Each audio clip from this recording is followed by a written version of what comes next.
What is up, you guys? Welcome back to my channel. If you are new here, hello and welcome. My name is Carly. I am a labor and postpartum doula, and I create content all about pregnancy and labor and motherhood and pretty much everything that falls in between.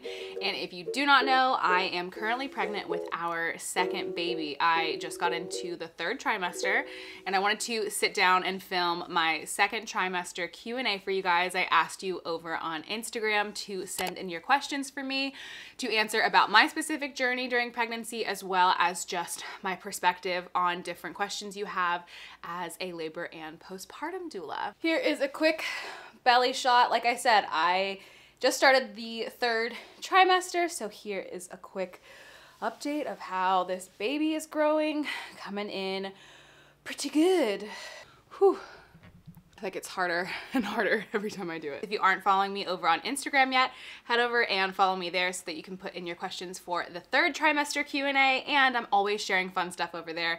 I'm on stories every single day, just doing like day in the life type stuff. Before we jump into the questions, if you are not yet already, go ahead and hit that subscribe button. I would love to have you as a part of this empowering community, and definitely give this video a big thumbs up if you enjoy Q&As and content about pregnancy and all the things. And let's go ahead and jump into all the questions. You guys sent in such good ones, so I want to go ahead and get started on them. As usual, everything will be time-stamped down below, so if you want to skip around and take what you want and leave what you don't, it will be there for you to look through. Okay, so question number one that I got was, has your nausea gotten any better?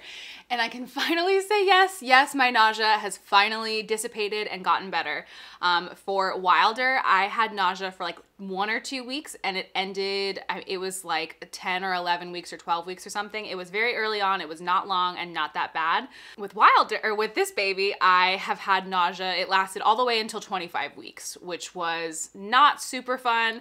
It was really, really hard, but 25 weeks is when it ended, and I am in the clear and finally able to say that I'm feeling much, much better. I have it on my list of videos to make about how I manage the nausea, because there's not really a lot that you can do to like totally just get rid of nausea, and I have it on my list of videos to make. So if I've already made that video, I will link it for you here so you can check it out and see what tips I have to manage nausea, because it can be really crippling to have nausea for that long. But thankfully we're on the other side. So thank you for checking in, and yes, I'm feeling so much better. Is Wilder excited about being a big brother? So this is a question that I get really often from our friends and family, and I honestly don't know. So Wilder is going to be 2 in about a month, and we have been talking to him about the fact that he's going to have a new sibling and that there's a baby in mommy's belly and like all that kind of stuff. And I try to give, I don't want to not give him credit, right? He's a smart kid, and I'm sure he's picking up that something's going on, but I don't totally know if he comprehends everything that's happening and that there's actually going to be a baby. We have been trying our best to talk to him about it, and he gets excited when we talk about it, but not, you know, it's not like he's overly aware of what's happening. So I think he'll be excited whenever the baby is here. But we're just doing our best to kind of prep him as much as we can before the baby actually gets here. The biggest thing that he's excited about right now is that my mom is in town to help us with the baby whenever I actually go into labor. And so he's been playing with grandma every day since she's gotten here, and that's what he's most excited about. And we talk about the fact that grandma's here to help with the baby, so I think if the two are related, he's like excited about it, but I don't know.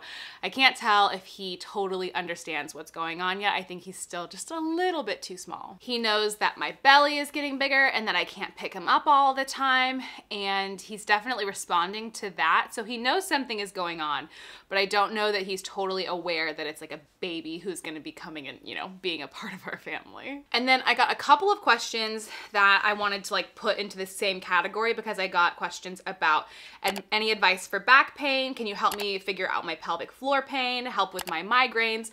A lot of different like things that are happening during the second trimester for you guys. And those 3 things in specific: back pain, pelvic pain, migraines. I had all 3 of those things, and the thing that I found that worked the absolute best is acupuncture. I swear by acupuncture. I was using acupuncture before I got pregnant with Wilder because I had some back issues, and it took 2 trips to the acupuncturist and my back pain was totally alleviated. So when I was pregnant with Wilder, I had some lower back pain issues, and I went to the acupuncturist. had 2 sessions, totally done the entire pregnancy. Same with this pregnancy. I had pelvic pain, back pain, migraines, and nausea. And so I went to my acupuncturist and I saw him, I want to say I saw him 3 times. And the 3 times was more to help with the migraines because they were like tension migraines. And all of those issues were alleviated and or lessened after going to see him. If you haven't tried acupuncture and it's like a little scary or like you're weary of it being too woo-woo and not working, oh my gosh, I cannot recommend it enough. I know a lot of people swear by going to the chiropractor too, and I think the chiropractor is fantastic, especially for lower back pain and pelvic pain, but for nausea and migraines, cannot recommend acupuncture enough. If you live in the Raleigh-Durham area of North Carolina, I will put my acupuncturist in the description below so that you can go and check him out if you want to. I recommend him to all of my doula clients, all my friends and family. I have had many, many people go and see him and they have an amazing experience. Even people who I would never guess in a million years would try acupuncture have tried it and see him regularly. So highly, highly recommend. Someone asked, how's your breastfeeding journey with Wilder going? Do you plan to tandem nurse? So with Wilder, I breastfed Wilder up until right around 12 months. So I'm not currently nursing Wilder. I made a whole video about how we stopped breastfeeding and why, and like our whole breastfeeding story. So if you want to see that and learn more about like our breastfeeding journey, I will link the video up here for you to go and watch. But long story short, Wilder was a really, really bad biter. He bit me so much, we had to call it quits. So I'm not currently breastfeeding, so I won't be tandem nursing. I'm very curious to see if he even really notices, like whenever I'm breastfeeding this baby, if he pays attention to it or doesn't care. He was very ready to stop nursing. He didn't even really bat an eye about it. It was a really good time for us to transition ever since we stopped, and like he hasn't ever asked for it again. He never really like pushed for more breastfeeding. He was very much cool with us stopping and hasn't shown any interest since. So I don't know if him watching me breastfeed another baby will like, I don't know, bring up any emotions for him.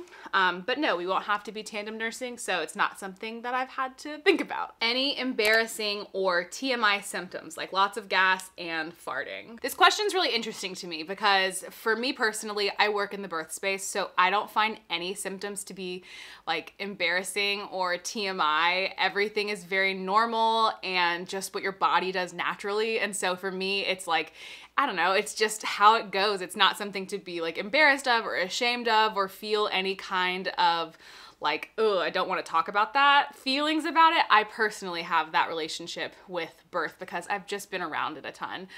So yes, of course, I have gas, I have farting. Every time I sit on the toilet, I fart because you just like, I can't help it. There's so much pressure. And as soon as you sit down, like I fart, there's no controlling it. And for me personally, like that just doesn't bother me. It's just, it is what it is. You're pregnant. Your body's going to do all kinds of stuff that you aren't used to and stuff you can't really control. And that's just the nature of the beast. That's how pregnancy and labor works. And your body's gonna do what it needs to do. And I try to like give it the space that it needs to do it and embrace it and support it and empower it and just be like, sorry, like that's how it's going. But yes, there are lots of symptoms that come with pregnancy that otherwise I think that we're all a little bit shy to talk about, but you know, it's just, everyone's experiencing it. I promise you, you are not the first person who has uncontrollable gas or has to pee all the time or has hemorrhoids or bloody gums or like overactive sweat glands. Like if you've noticed that you smell worse during pregnancy, like that's totally normal and it's just how pregnancy goes. Someone asked if we have any names picked out for this baby yet, and like do you have any names that Drew loves that you hate and vice versa?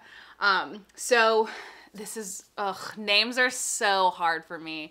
I am a firm believer that I can't name a baby until I see them, like until I hold them and see their face and have the chance to spend some time with them. That's one of the fun things about having a home birth, is that you kind of have a little bit more time to pick a name. And we have names that we like, and like we both have names that we both really love that the other one's kind of iffy on. I don't think there's anything that I love that I really want that Drew hates or vice versa. I think we're pretty on the same page with like the style of names that we like. We both like really unique names and kind of like out there names. I mean, Wilder's not like a crazy out there name, but it's definitely different, and we tend to like names that are a little less traditional. And for this baby, I think it'll follow suit. We really like nature inspired names, and Wilder's middle name is Moon, and we really like, I don't know, names like that. So I'm gonna make a video of all of the names that I really like that I'm not using for this baby.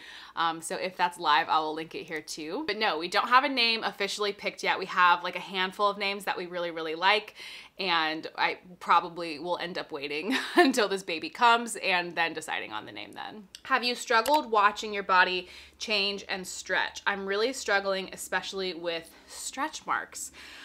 So first of all, you are certainly not the first person or the only person to experience that relationship with your body. That is super normal and very valid. And your journey through pregnancy and watching your body change, not even just through pregnancy, watching your body change as we, you know, get older and experience things and our bodies just shift naturally, even aside from pregnancy, can be really troubling and hard for us. And I end up talking with my doula clients about this a lot because it can be very jarring to watch your body go through such a big change in such a small amount of time. I have had a really healthy relationship with my body pretty much most of my entire life. I've definitely struggled with my body image and weight gain and that kind of stuff, but generally I just have a really healthy relationship with my body. And so to watch it go through pregnancy, I try to keep the mindset of there's just such a bigger thing happening here than my body changing. There are days that are harder to watch it change, but overall I try to keep myself grounded in knowing that my body is doing what it needs to do to grow like a literal human. You have a person growing inside of you. And so of course your body is gonna change. And there's definitely this larger picture that just keeps me really focused and grounded that it's okay that my body is changing because it's serving this greater purpose. And like what it's doing is really unbelievable and beautiful. And so many people don't get to experience that. And I try to just lean into gratitude that my body is doing that and is able to do this, and that I'm healthy and that this baby is healthy. And even though it can be hard to watch at times, that majority of the time we keep ourselves really focused in the bigger picture. But it totally makes sense to struggle with body image while your body is changing, because society has instilled upon us since we were all, especially our generation, my generation, has instilled upon us since we were all very young, what acceptable, beautiful, attractive, desirable qualities there are in women or birthing people. And those standards, no matter how much we break them down and process them, and as things change and times change, we still carry a lot of that trauma with us. And so it makes sense to struggle with that body image, even though you can tell yourself and sink into gratitude and really appreciate what your body's doing. It makes sense that those days come up. And the advice that I have for that is when those days come up, just be gentle with yourself. Take those days to really lean into the things that make you happy and feel good about yourself, and just give yourself a little bit of a break, knowing that, yeah, your body's going through a lot. And not only is your outside body changing, the inside your body is changing too. So many hormones flowing through your body, and it's totally normal to feel that way. So sending you love, and you're doing a great job, and I promise you are still so beautiful, even if your body is looking different than it did before you got pregnant, which obviously makes a lot of sense. What are you most excited about with having 2 babies? So I have been working really hard to stay as present as I possibly can in this moment, right? Soon enough, I will have 2 babies, and then I can tell you what I'm most excited about for having 2 babies. But I often find that when we live in the future, so often we are just missing out so much on the present. So right now, I'm not even really giving any energy to like what I'm excited about for 2 kids, because right now I have my one son and I have another baby that's going to be here soon. And so I'm really trying to sink into the fact that I am just day by day enjoying my time with Wilder and enjoying my time with this baby in my belly, and trying to connect with my baby on that level, and just like energetically really giving myself as much as I can to Wilder in person and then physically to this baby, and trying to just stay in that mindset and really focusing on the present moment with our family being me and Drew and Wilder, because it's not going to be that for a long time. So I'm going to answer that question after the baby is here, and in the meantime continue to focus all of my energy into living in the present moment and not getting too caught up in the future. How does a water birth work, and is it actually safe? So this is a question I get a lot. A lot of people are like, how does a baby like breathe underwater? Aren't they going to choke on the water? Aren't they going to drown? And a water birth is a completely safe and effective method for low-risk pregnancies to have non-medicated pain relief. And I'm gonna link one of my favorite studies down below, so that if you're somebody who is interested in having a water birth and you want more data to go on, that you can read through it and just get your thoughts kind of collected about it, because there is tons of information out there, especially in the UK. Lots of people have water births. It's way more common, and there's a lot of misinformation about water births, especially in the US. But yes, it's a completely safe option. The baby does not breathe in water. Your baby, if you think about what your baby is doing when they're in your womb, they're not breathing air. They are inside of water, inside of your uterus, inside of the sac. So they're literally existing in water, and they get all their nutrients from the placenta, right? So their body triggers themselves to actually take their first breath and use their lungs and breathe outside of the body. And that's triggered when their skin hits the air. So a lot of times, one thing that you just want to pay attention to when you're having a water birth, and your provider, if you're working obviously with a provider who is usually a midwife, they know this. You don't take your baby out of the water and put them back in the water. Once your baby comes out of the water, they've got to stay out, as far as putting their face back underwater. But if you're birthing your baby out and they come through the water, I mean, it's as if they're still in utero. And then when their skin hits the air, that kind of sends that trigger to them to start breathing. You'll know whenever you've had a baby, they will start rubbing the baby, and you'll start talking to your baby and, like, you know, putting towels on them, all that kind of stuff. And all these things trigger your baby to take their first breath and let out that big cry that we all love to hear. But yes, water birth is totally a safe option for low-risk pregnancies. And like I said, I will link that study down below so that you can get more information. Sorry, I'm out of breath, man. It's the 3rd trimester. I've been out of breath this whole time, but particularly now, I cannot hold my breath well. Are you doing anything different for this birth than you did with Wilder? So every birth is different because every baby is different. So by nature alone, this birth will be different. As far as my intentions for this birth and kind of the space that I'm setting and the mindset I'm entering into, I have things that I definitely want to do differently. I was talking with my, pregnancy. I was talking with my doula about this whenever we had one of our prenatal appointments. And this go around, what's really important to me is to try to create a really sacred and communal space for me to just like sink into with my family. Whenever I was pregnant with Wilder, if you don't know a ton about our story, we found out about Wilder whenever Drew and I had recently started dating. We had only been dating for 3 months, and I wasn't expecting that pregnancy. And so it was a very different mindset of going into that pregnancy. It was very much like, I can do I can do this by myself. I don't need anybody else to do this. I'm going to focus on me. I'm going to go inward. And I very much like secluded myself and just focused on birth. And if you haven't seen my birth story, I'll link it here. You can go and watch the whole thing. I did a whole recap of the birth, but it was very much like, I can do this on my own. I don't need anybody else to help me. And like, this is like, I'm going to be okay no matter what kind of mindset. And it worked really well for that birth. And it was exactly what I needed for that time in my life. But this is a very different birthing situation. Drew and I made the decision together to grow our family. We wanted to, you know, at this time, get pregnant and have this baby.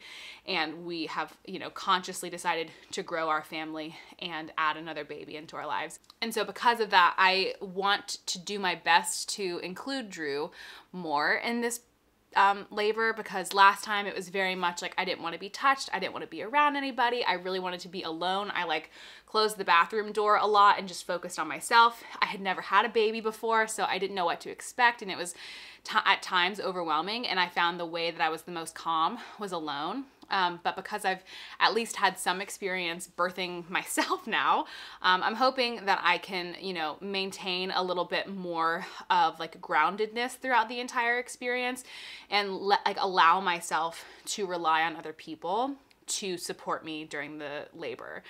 Because last time it was very much like I didn't really want any help from anybody, probably as like a mechanism to keep myself from feeling scared and overwhelmed.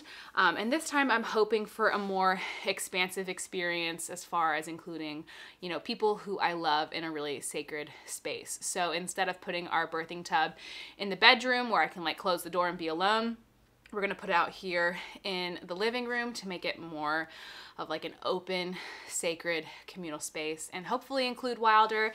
We're not sure, you know, you don't know how a toddler is gonna respond to seeing something like birth happen. He, like I said, is only gonna be 2, so he's not gonna be super aware of what's going on. He's only gonna see me going through you know, the waves of labor. So I'll be curious to see how he responds to it, but I'm hopeful that he will also be able to be a part of it. And yeah, the words that I am focusing on and kind of manifesting and entering this birth with are sacred and communal and intentional and grounded. Those are kind of the words that I'm consistently incorporating into my journaling practice and my energetic practice, and just trying to focus on as much as I can. And if I end up in the bathroom with the door closed again, whatever, that's how I birth. And I won't have any qualms about it, but I want to give myself the chance to try and be a little bit more expansive with this birth. Do you shave the bits while pregnant? How are we supposed to reach it with the bump in the way? Fuck no, I don't shave my bits when I'm pregnant. Everybody has a different preference about body hair and what you do with your body hair, and it is totally up to you. I personally have a pretty healthy relationship with my body hair, and no, I do not work on shaving my bits or getting waxes whenever I'm pregnant. I keep everything tidy and groomed, but I don't shave. And yeah, no, not during pregnancy and not generally during my normal life existence either. But if it's important to you and you feel most confident without any hair, then you do you, and I support you. And my suggestion is to get your partner to help you. If you feel like you need support getting down to your bits to shave, ask your partner to help. That is what your partner is there for. Are you still wanting intimacy throughout pregnancy? This is such a common question that I get, not about me specifically, but just like in general about pregnancy, like pregnancy sex. Intimacy during pregnancy is different for everybody, and it's different for everybody for every birth, and or for every baby, and it's different like at different times throughout each pregnancy. So I can give you my personal experience, but I know there are a million experiences to consider. I need water first. Also, I am obsessed with this cup from Stanley. This is a 42 ounce, I think. Oh, I'm so out of breath. Yeah, this is 40 ounces. And I've talked about my Hydro Flask a million times. My Hydro Flask is also 40 ounces, but it's like wide all the way down to the bottom, and this is narrow, so this fits in my cup holder in my car, which is so amazing to take it with me whenever I leave the house. If you are looking for a new water bottle that holds a ton of water but also fits in your car cup holder, I will link this one down below. It's amazing. It is always sold out. You have to like sign up for email notifications to be notified when it comes back in stock, because everybody's obsessed with these apparently, and it's forever sold out, but I will still link it down below so you can find it. But intimacy during pregnancy. So during the first trimester with Wilder, I was not interested in, I didn't even have nausea the whole time, but I have like, my bubble is 10 feet wide. I don't want to be touched. I don't want to be like coddled. I don't want to be kissed. I'm very much like, oh, my bubble is so big. Same thing for this pregnancy, especially because I was super nauseous. And I personally, like, the first trimester, it's a no-go for me. I really have to be very intentional. It really takes me a couple of hours to get in the right mindset and feel comfortable with having Drew come into my space because my bubble is just so big. And especially during this first trimester, I had Wilder with me all the time. And Wilder, like I said, is in a very big mom phase. And so all he wants to do is climb on me and hug me and pinch me and bite me and hit me, and also just like play, and is always just using me like a jungle gym.